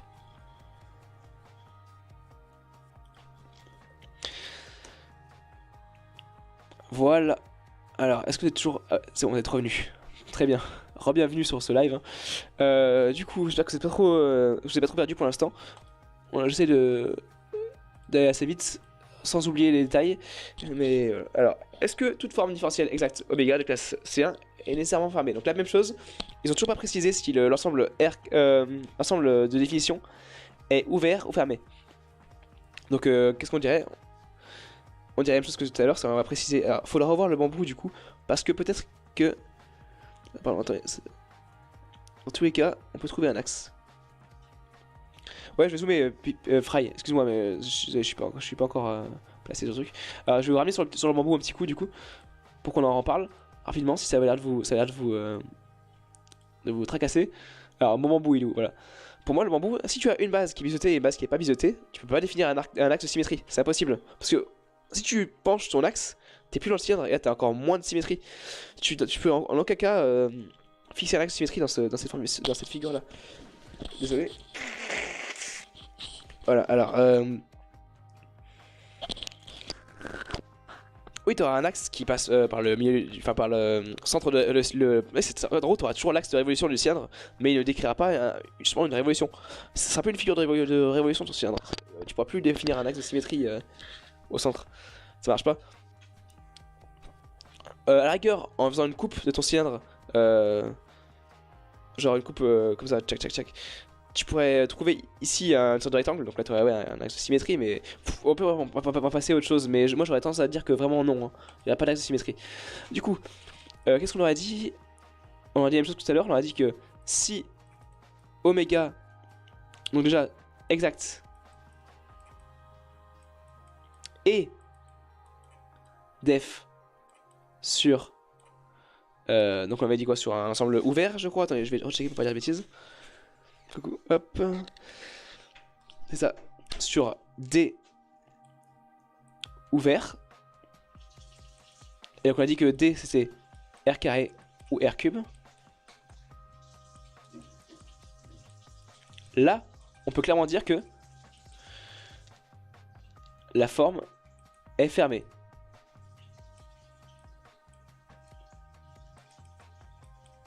Là, c'est le moment où il faut être précis. Il n'y a pas de bout de la base. Un cylindre est forcément infini avec la définition. Ah, ça pose un autre problème parce que si on définit, est-ce qu'on peut définir un cylindre sans les bases? Attendez, je vais rouvrir la page du cours qui dit ça. Mais ouais, c'est pas bête, parce que ouais, c'est vrai qu'on a défini avec des génératrices infinies. Donc c'est fort possible qu'on prenne pas en compte les bases. Euh,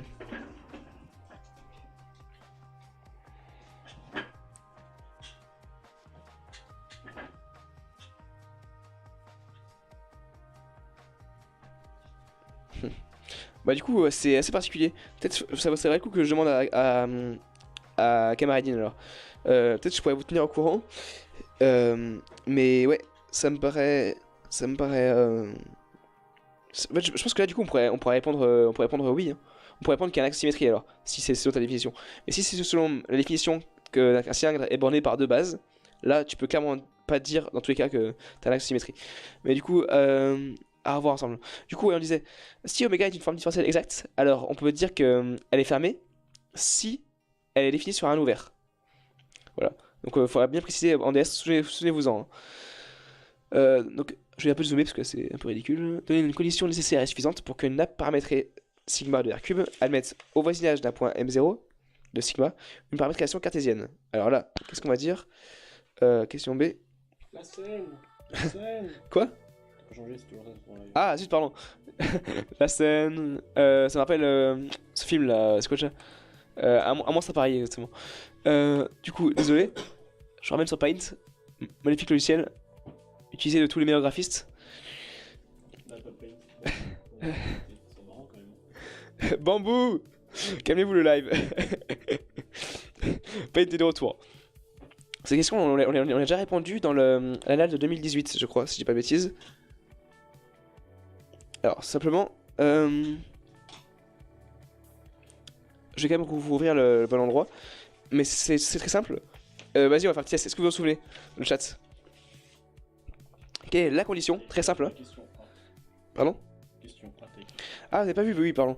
Je disais, si une forme différentielle exacte, oméga, donc elles sont exactes ou totales, comme on peut dire les deux, est fermée, si et seulement si, elle est définie sur un ouvert. On l'a vu dans la définition, attention, hein. C'est écrit clairement. Mais sinon, oui, si, dès que c'est défini sur un ouvert, on est sûr à 100% que la forme différentielle exacte est fermée. C'est sûr. Ensuite, du coup, question B. Oui, Paint, ça va, Fry, hein, tu utilises aussi, je te rappelle. Très bien, bravo à Pire. On peut plus dire à Pire.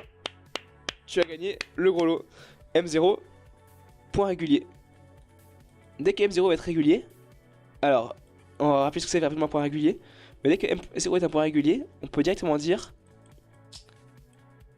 qu'il admet une paramétrisation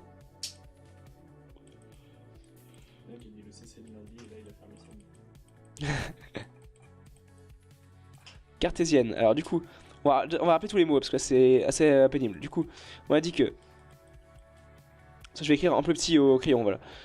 Donc régulier, c'est quoi? C'est que la famille DF UV sur DU DF UV sur DV est libre.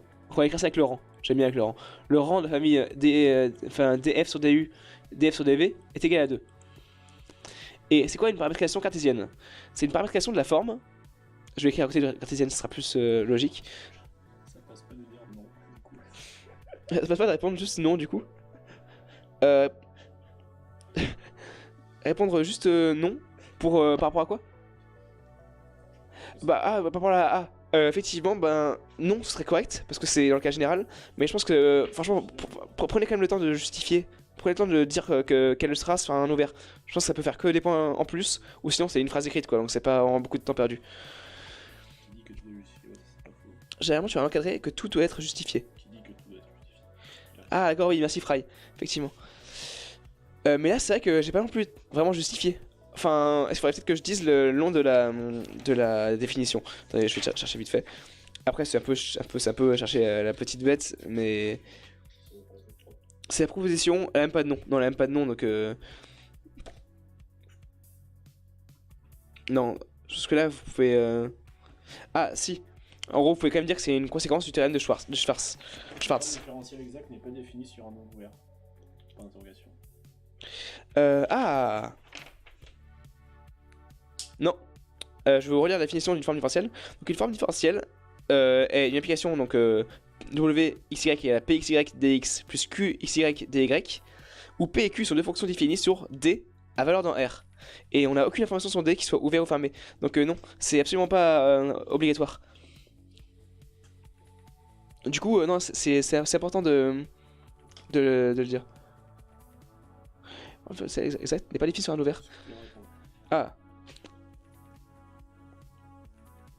Ah si, il a raison, bien vu le Grim. Alors du coup, je pense que du coup, ça doit passer alors. Parce que, comme tu dis, une forme différentielle oméga définie sur un ouvert D est dite exacte ou totale si x est une fonction f. Comme quoi, c'est utile que, enfin, franchement, faut vraiment que vous n'hésitiez pas à dire sur le chat parce que là, on vient de passer à côté d'une. Du coup, ça aurait été juste, mais ça aurait été comment dire, une surcharge de la formation quoi. Parce que du coup, là, on pourrait corriger en disant EST. Parce que du coup, elle est toujours définie sur un ouvert. Mais voilà, ça fait peu de sens. Donc effectivement, rappelez-vous-en bien. Merci du Grim. Joli coup. Ouais, je peux lâcher la table si tu veux, le Grim, n'hésite pas, hein. On est là pour ça. Du coup, effectivement, oméga, si elle est exacte, elle est forcément divisée sur un ouvert. Une forme différentielle quelconque, pas forcément, mais si elle est exacte, elle est forcément définie sur un ouvert. Non, mais c'était la primitive. La primitive.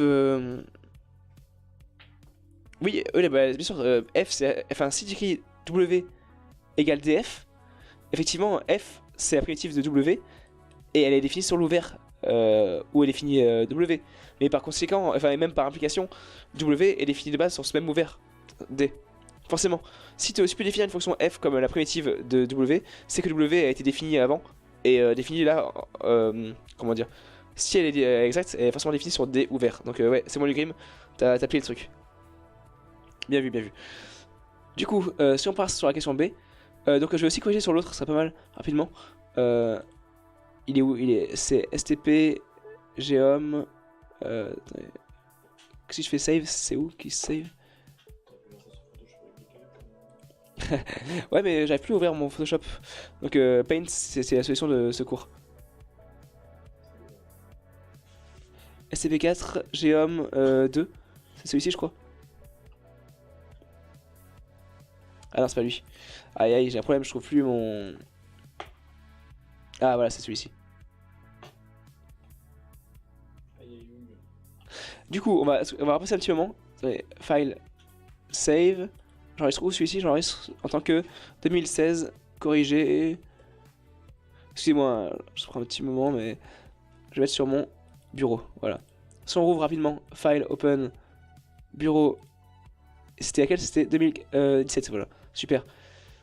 Alors, il y a bon, après j'arrête. Ça marche qu'avec R2 et R3 du coup. Oui, du coup, là, c'est sur R2 et R3 que c'est défini dans le cours. Mais en vrai, je pense que tu peux aller plus loin. Enfin, c'est nous qui étudions ça sur R2 et R3 parce qu'on se limite à ça dans notre cas. Mais je pense que tu peux même aller plus loin. Il a honte de poser des questions. Non, mais faut pas avoir honte de poser des questions, hein. Franchement, vas-y, hein, même tu nous évites des erreurs, hein. Donc c'est bien. C'est vachement bien. Qui c'est qui ça? Quoi? Ah oui. Oh, un peu quand même. Quel bâtard. Attendez. Je trouve plus l'anal du début. C'était... Desktop. Ah, c'est celui-ci, je crois. Voilà, c'est ça. Donc on va corriger ensemble, vite fait. Du coup, petit coup de gomme. On peut vraiment dire que... Pourquoi pingouin en anglais ça veut dire manchot? Pourquoi quoi? Pourquoi pingouin en anglais ça veut dire manchot? Qui a dit ça? Ah, pourquoi penguin en anglais ça veut dire manchot? Bah ça, il faudra poser cette question à ton prof d'anglais. Parce que là déjà qu'on est un peu à la bourre au niveau maths. Voilà, du coup, j'ai viré ça. C'est très très moche, hein. Je vous ferai ce que vous pourrez des documents que je vous ferai en fin de vidéo si vous voulez les récupérer. Ils sont pas très beaux, mais normalement il y a tout ce qu'on a fait ensemble. Donc ça devrait vous rappeler des souvenirs en tout cas. Oui. Je vais dire, marqué exact implique fermé. Voilà, on va l'écrire tout simplement comme ça parce que c'est vrai au final. File, save. Et on va repartir sur notre petite annale de 2016. Voilà. Alors je disais oui, une paramétrisation cartésienne. Qu'est-ce que c'est? C'est une paramétrisation de notre nappe de la forme x, y. Et là très important, notre z sera un f de xy. C'est-à-dire qu'on peut exprimer z en fonction de xy. C'est méga important. Après vous pouvez écrire autrement, vous pouvez aussi écrire sous la forme u, v, genre G de UV, tu vois, on s'en fiche complètement. Mais ce qui est très, très important, c'est qu'on ait les variables simples en x et en y, et en z, que vous ayez une fonction des deux premières variables. Voilà, c'est super important. Et du coup, c'est de là que va découler toute la suite avec les dérivées premières, etc. Enfin, ça vous le ferez en TD également, mais voilà. C'est juste pour vous rappeler vite fait ce que c'est une paramétrisation cartésienne. Ensuite, petit c, donner la définition d'un point régulier d'une nappe paramétrée. Ça, on l'a déjà dit avant. J'ai même réécrit au-dessus. Un point régulier, c'est différent de ce que vous avez vu. Le Guillaume te demande, ça peut être arrangé autrement, non? Ça peut être arrangé autrement. Tu parles de la. Ah, on a des fonctions implicites. Alors ça, le Grim, je vais vérifier ça, mais en tout cas, Pour... Est-ce que tu veux mettre le f de xz entre les... ouais, pour l'instant, nous on l'a utilisé uniquement sous la forme que je t'ai présentée, mais ça me paraît pas déconnant. Alors dans le cours, il y a écrit, on appelle la paramétrisation cartésienne, ils ont écrit x, y, z égale f de x, y, c'est-à-dire qu'ils l'ont présenté comme ça. Mais je suppose que ça doit rester cartésien.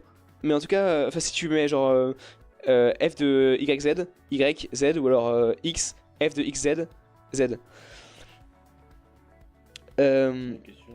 Ah salut l'autre Nicolas. Pour le théorème des fonctions implicites. Théorème des fonctions implicites, LSTR, c'est sûr que ça on l'utilise plus depuis l'analyse 3, hein. Je crois qu'on va passer à autre chose. Tu dirais comment LSTR?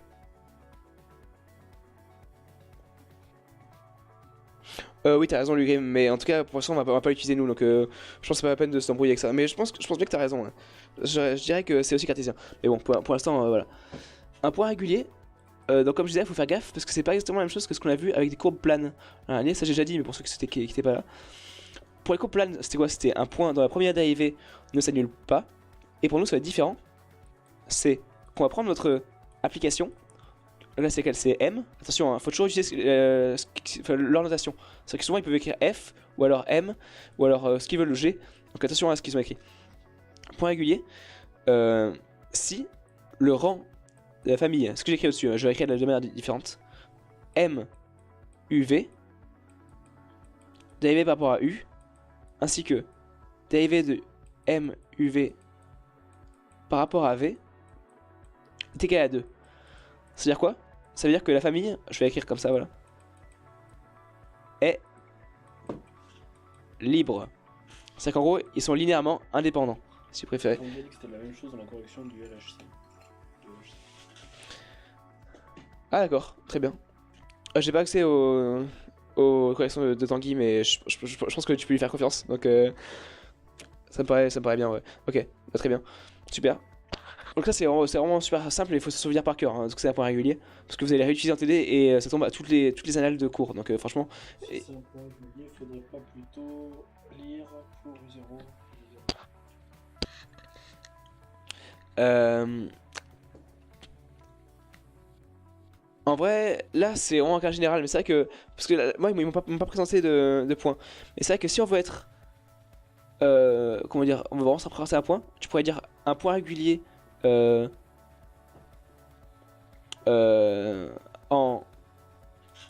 U0, V0 appartenant à D. C'est que là tu pourrais être, c'est un peu compliqué parce que là du coup j'ai déjà tout écrit, mais j'ai... Ouais, c'est pas mal de l'écrire au point. T'as raison, je vais faire ça. Tu penses que tu penses que c'est obligatoire? Moi je pense que ça va passer parce que du coup ça a été assez général, mais c'est vrai que je pense que ça me paraît plus précis d'écrire que en un point U0 V0, on a ça. Alors qu'on a un point M0 égale U0 V0. Ouais. Ouais. Qui c'est qui écrit ça? Si tu dis soit un point avant, c'est ça. Un point M0 égale à U0 V0. Ouais, ça me paraît pas mal, bonne idée. M... Donc on va écrire ça comme ça. Parce que c'est vrai qu'il demande vraiment typiquement en un point. Donc, là, ça va être un peu général ce que j'ai écrit. Je vais checker vite fait dans le cours ce qui est écrit, mais ça me paraît mieux que ce que j'avais écrit. Votre suggestion. M0. Voilà, alors du coup, le point régulier, on a dit que c'était quelle page? Ça, c'était un peu à l'avant. Voilà, c'est ça. Ah si, vous avez raison, dans le cours, c'est défini comme ça. Un point M0 égale à M de U0 V0. On va écrire comme dans le cours, ce sera pas mal, je pense. Comme ça, on aura vraiment le modèle sûr. Voilà. La définition est plus proche d'une nappe régulière qu'un point régulier IM0. Voilà, ça c'est dans le cours. Et dit régulier, c'est la famille, voilà. Ouais, c'est bon. Ça, comme ça, c'est bon là. Éviter la confusion entre les variables de la fonction de coordonnées du point régulier en question. On met le point sur dire que dérivé 0, t'as des fusions qui frôlent. Regarde, vous avez raison. Oui, t'as raison. À pire, ça a plutôt défini une app parce que ça a été pour un ensemble de points sur tout le domaine D. Effectivement. Alors que là, c'est sur un point précis. Donc, ouais, carrément, je me l'ai trompé. Très bien vu. Tu peux redaber si tu veux. Tu peux même faire un double dab. Parce que dans le cours, il y a écrit un point M0 égale à M de U0 V0 et dit régulier. Donc, autant s'en référer au cours. Et on écrit ça comme ça, effectivement. Donc, n'oubliez pas les petits zéros. Ouais.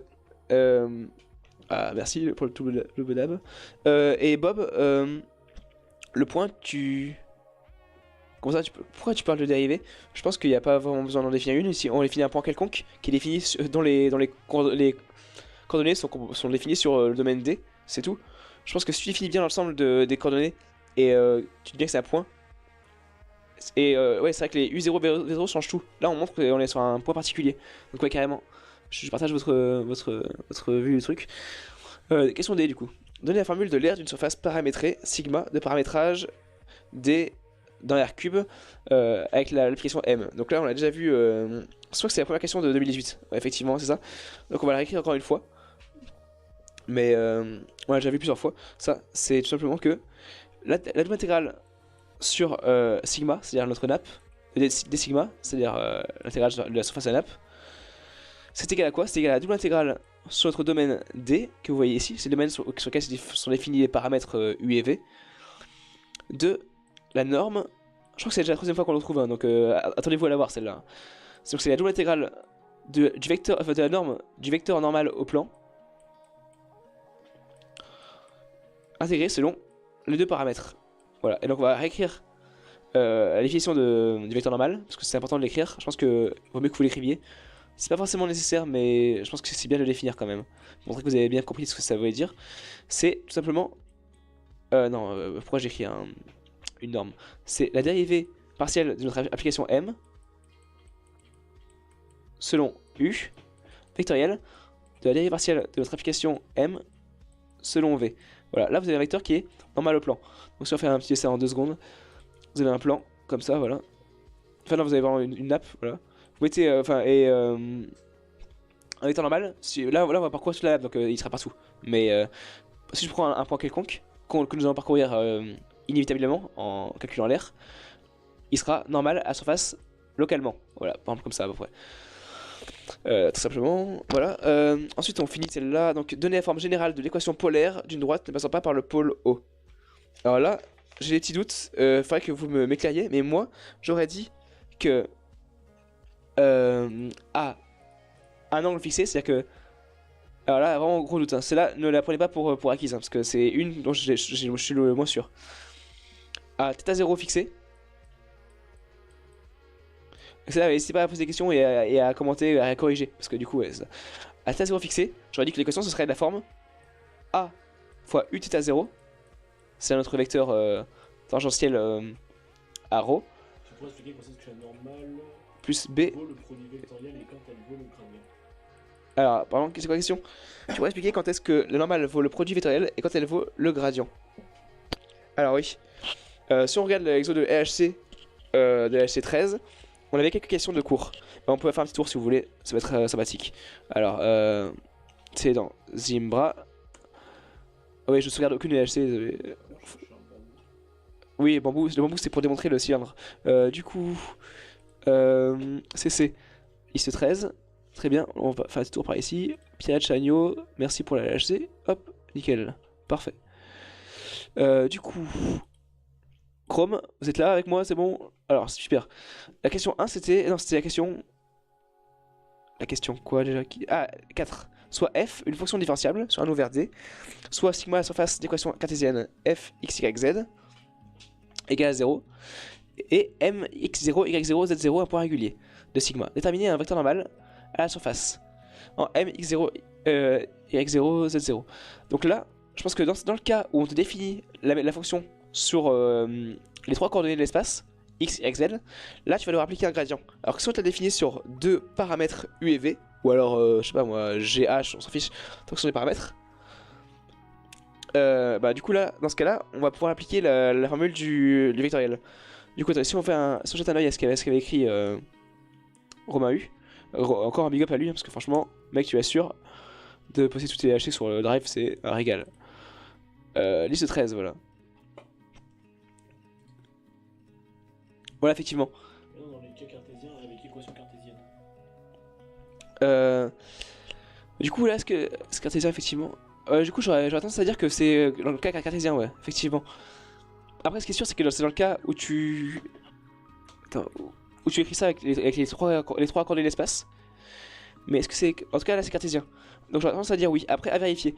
Mais j'aurais tendance à dire que oui, ça, on l'écrirait comme Romain dans le cas. Dans le cas de cartésien. Et sinon, on l'écrirait comme je l'écris là, dans le cas où tu as des paramètres U et V.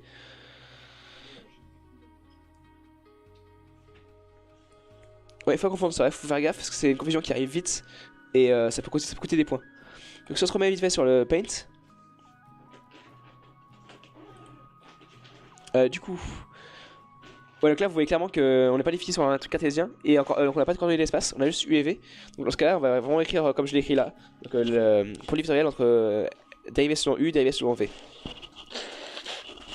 Mais dans le cas cartésien effectivement je pense qu'on va passer par un coup de gradient de F de M. Ouais. Vous voulez que j'écrive sur la feuille? Je l'écris vite fait. Je vais écrire un petit truc en rouge comme ça. Ça fera un souvenir. Attention. Si F def avec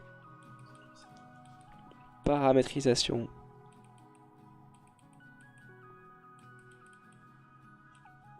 cartésienne. Attendez.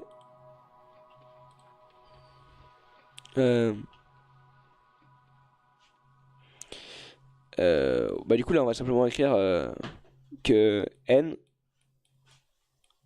est égal à grade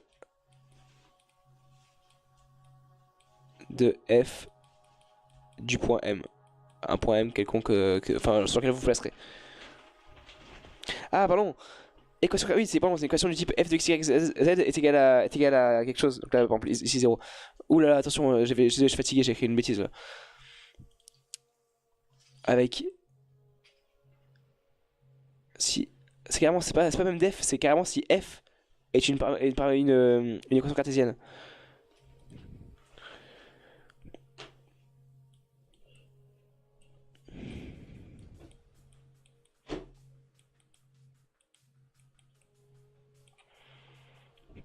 Bon, exemple, f de x, y, z est égal à 0.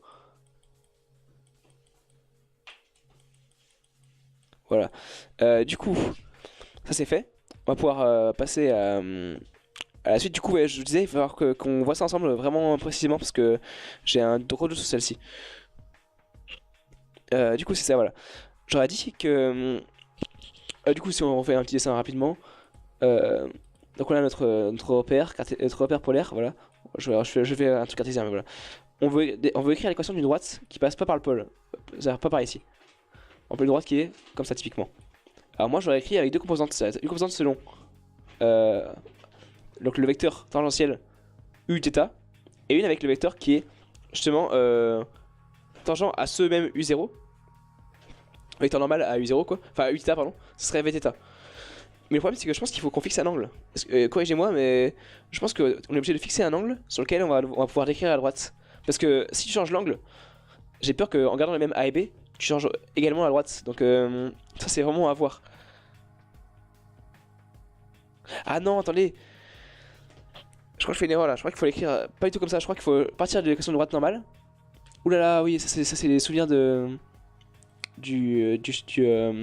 la courbe plane en fait. Non, il faut l'écrire sous forme, je crois, ax plus b égale à y. Et on sait que y et x sont égales. Du coup, x égale à. Ah. Oui, c'est ça. Excusez-moi, j'écris des grosses bêtises gros alors. Donc on va repartir à. Propre à 0. Voilà. Alors, du coup. Si on a ça.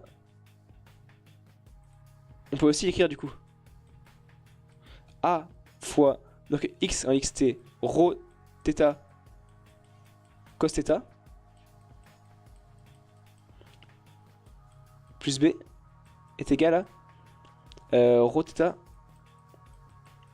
sin θ. Voilà, je crois que c'est dans ce style-là. Du coup, on passe ça à droite, donc ça fait rho θ facteur de sin θ moins A cos θ. C'est vraiment écrit de manière nulle de chez nul. Mais bon, j'espère que vous comprenez quand même. Est égal à B. Et du coup, voilà, on peut écrire ça sous la forme rho θ est égal à B sur sin θ moins A cos θ. Là, je trouve que ça me paraît un peu mieux. J'ai fait ça de deux têtes, mais ça me semble quand même plus au court. Est-ce que ça vous va ça?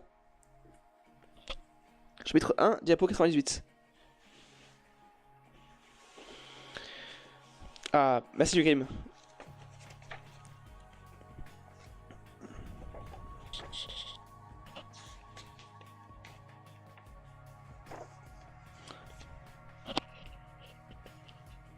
Qu'est-ce que c'est de vraiment hein?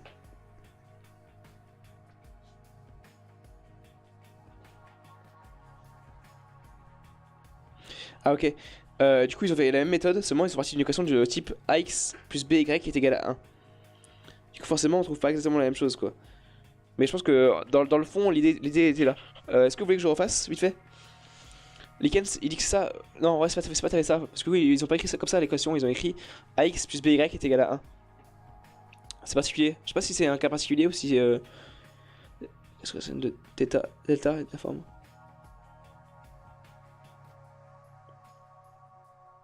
Ah si c'est bon, ils ont écrit y qui est la x plus b. Non j'ai rien dit, ça fonctionne apparemment. Oui, effectivement, si tu divises par b. Ok bah très bien, on va rester là-dessus alors. Voilà, et enfin f. Est-ce que tout arc paramétré gamma, admettant une paramétrisation normale, est nécessairement régulier? Alors, donc on va se rappeler les choses. C'est quoi déjà un arc qui admet une paramétrisation normale? Ça veut dire que... Hop, attends, on va écrire ça. C'est quelque chose qu'on a vu donc, sur les courbes planes. Il faut se ramener au chapitre d'avant. C'est paramétrisation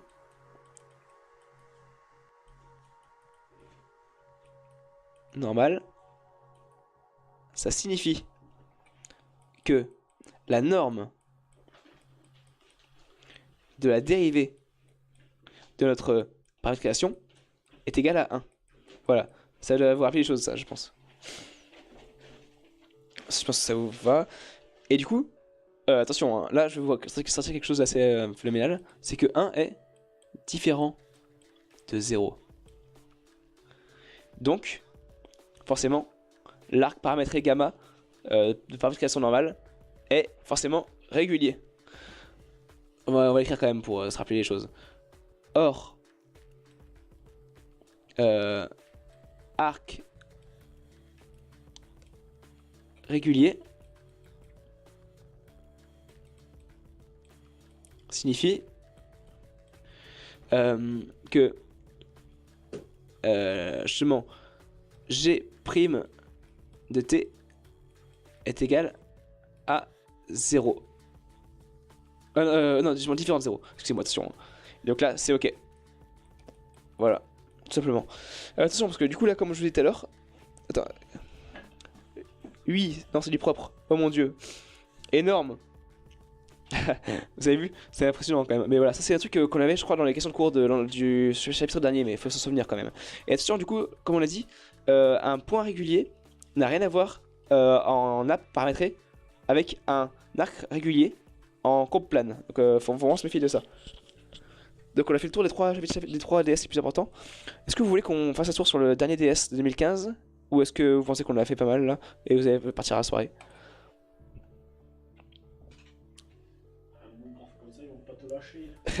Ah oui, indifférent de 0, Kazar, effectivement. C'est une révolution, mais je pense que je peux être fier de ma découverte. Je trouve que c'est un peu comme résoudre le dernier théorème de Fermat, quoi. C'est quelque chose que seul les grands mathématiciens peuvent accomplir. Mais... Moi je suis chaud, mais te tue pas. Donc on va regarder ça rapidement quand même. Mais je sais pas répondre à tout. On va décrire tout à l'oral, je pense. Parce que j'ai un peu la flemme d'écrire sur Paint, là, ça devient vraiment de pire en pire, hein. Si vous regardez cette question là, c'est assez terrible. Mais bon, si vous souhaitez qu'on fasse ça, on va quand même jeter un oeil. File, euh, open. Bah, du coup, on va pas l'ouvrir sur Paint, du coup, on a dit qu'on va l'ouvrir sur Chrome déjà, ce sera pas mal. Je vous ramène sur Chrome, bougez pas. Voilà. Est-ce que vous voulez revoir un petit bambou coupé pour la route? Allez, un petit bambou. Pour se porter courage et chance. Ah, il est pas mal quand même.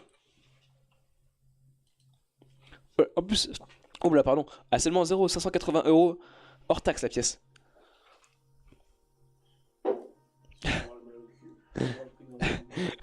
Voilà, donc si vous n'hésitez pas à vous abonner à la chaîne pour le bambou. Ah non, pardon, c'est 11,80. Quoi? Ah, quand même, ouais. N'hésitez pas quand même à prendre le temps de réfléchir avant d'acheter un bambou. Pardon, combien? Le centimètre, tu vois. Non, non, c'est une verrine de bambou. Une verrine. Ouais, voilà, donc on va passer vite fait sur le 2015. Voilà. Alors le 2015, j'ai pas fait pour être honnête avec vous, donc c'est possible que je dise des bêtises. Donc là, vraiment, c'est le moment, faut que vous ouvrez vos oreilles et que vous n'hésitez pas à me dire s'il y a le moindre truc qui vous paraît un peu con. Moi, j'ai réussi à démontrer les règles de 3 puissance 1 sur 2 fois 3 à la puissance 0 moins 1. J'étais content. Bravo Kazar, c'est vraiment quelque chose dont je suis fier de toi. Voilà. Donc on a dit que Gridriman, Ostrogradsky et Stokes Ampère, on les a vus en tout début de live, pour ceux qui n'étaient pas là. Du coup, c'est simplement trois formules qui se trouvent à la fin de votre cours. Je vais vous dire où, si vous êtes prêts à regarder rapidement. Mais c'est vraiment pas les formules qu'il faut, sur lesquelles il faut se pencher vraiment maintenant. Celles-là, apprenez par cœur un peu avant l'examen, mais elles vont pas être très utiles, je suppose.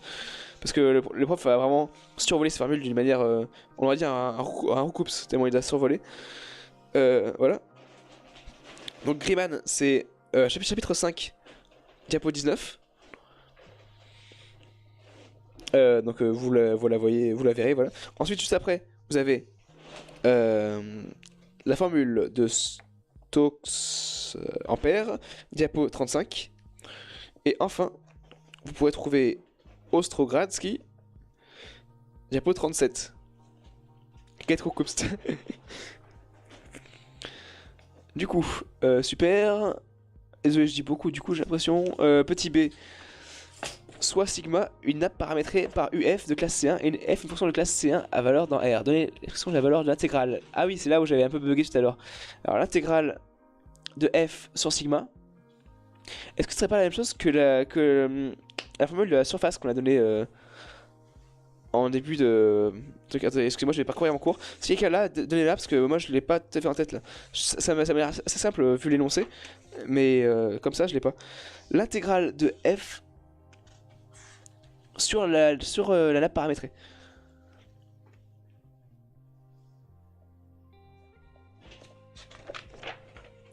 Ah, zoom, pardon, on va zoomer.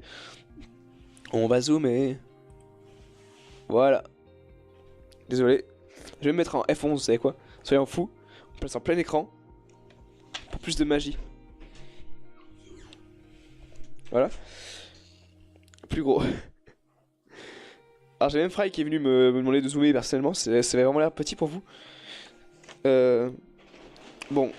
Sinon, n'hésite pas à commencer à boire un petit coup hein, pour se lancer dans le before de la feria. Et on finit ça vite fait. Franchement, les gars, je suis désolé. J'arrive pas à trouver le truc de l'intégrale. Je sais pas si c'est la fatigue ou si c'est que je joue quelque chose d'évident. euh... Non, pas le volume. L'intégrale. L'intégrale de F sur sur la surface. C'est pas un truc qui est dans le chapitre. Au début du chapitre 4 3, pardon, je veux dire. Ah non, on n'a pas encore défini une nappe, je crois.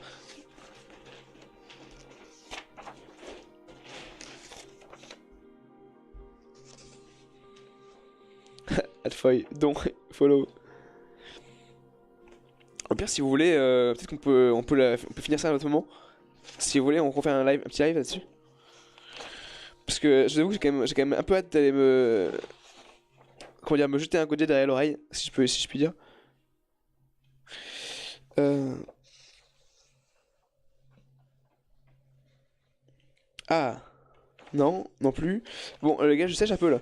On va peut-être passer aux questions d'après parce que. J'aimerais bien avoir un truc dans le cours qui me dit clairement ce que c'est parce que j'ai pas envie de vous dire des bêtises.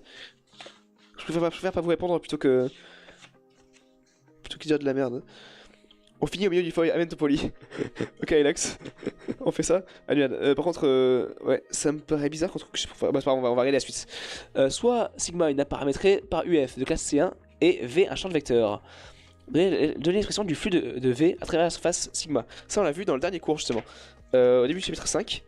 Je crois qu'on a même parlé ensemble. On a parlé ensemble avec les formules de Stokes-Ampère. Ouais, on a dû en parler au tout début du live. Donc si on se replonge dedans. Voilà, on l'appelle. Alors le flux. Je pense que. Est-ce que vous pensez que c'est pareil, le flux et la circulation d'un champ de vecteur? Moi j'aurais tendance à dire que oui. Parce que si c'est pas ça, je sais pas ce que c'est. Mais si c'est bien la circulation, c'est la première formule qui tombe du ciel sur le poly. Bah on va dire que c'est ça parce que vous savez quoi? Là je vois pas grand chose. Ah non pardon, attention, oulala, grosse bêtise. Le flux sur le vecteur c'est quoi? Celui-là je vais écrire peut-être. Je vais écrire sur Paint mais j'ai pas de page dédiée donc on va faire un nouveau Paint, voilà. Attention, le flux. Je vous remets sur Paint, bougez pas.